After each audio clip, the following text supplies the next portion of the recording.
Now to Washington, where an overnight move by Chief Justice John Roberts allows a U.S. foreign aid package to stay frozen for now. Roberts paused a district court order for the Trump administration to pay up millions by midnight Wednesday. I want to bring in CBS News correspondent Natalie Brand. As you see there, she's live at the White House for us. Natalie, walk us through what we're hearing from the Supreme Court on this, how it reached its decision.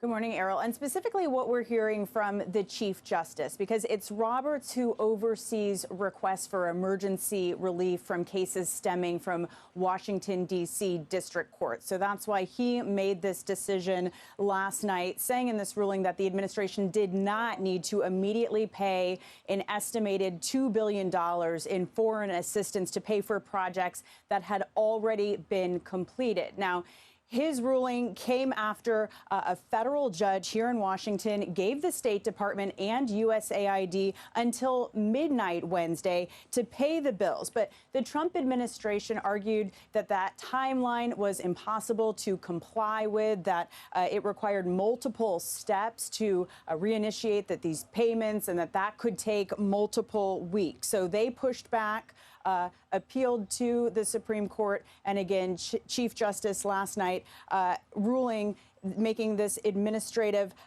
stay, which is really just a pause until the Supreme Court can consider the case further, which is expected perhaps later this week. But, Errol, this latest development comes as the Associated Press obtained a memo that the Trump administration plans or says it plans to eliminate 90% of USAID foreign aid contracts and around $60 billion in overall U.S. assistance around the world. Wow. So the conclusion for what happens to it ultimately hasn't been reached just yet. And I know the president hosted his first... Right. Yeah, and the president hosted his first cabinet meeting yesterday. Elon Musk, his special advisor, was there standing for a portion of it. What did they say about the firing of federal workers? Right. This cabinet meeting comes as this new memo was released by the administration, which tells agencies to submit reorganization plans, preparing for large-scale firings or reduction in force, submit those plans by mid-March. And Elon Musk, who, aside from the president, was the first featured speaker during this cabinet meeting, he was asked if the administration has a target number of federal employees that they are looking to cut.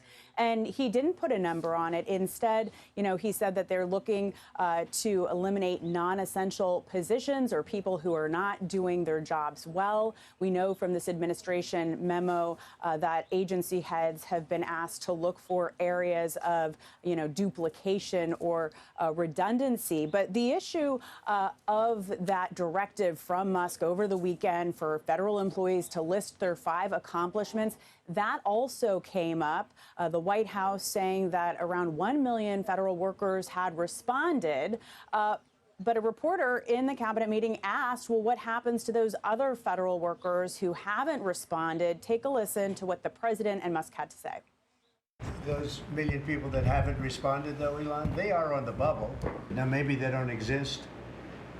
Maybe we're paying people that don't exist. I think that email perhaps was best interpreted as a performance review, but actually it was a pulse check review. Do you have a pulse?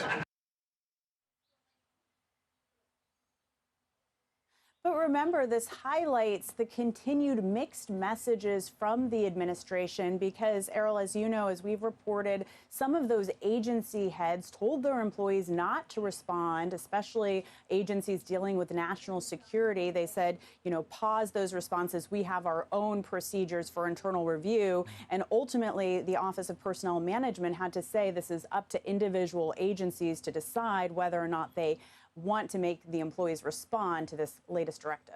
Yeah, very important point. Natalie, thank you very much.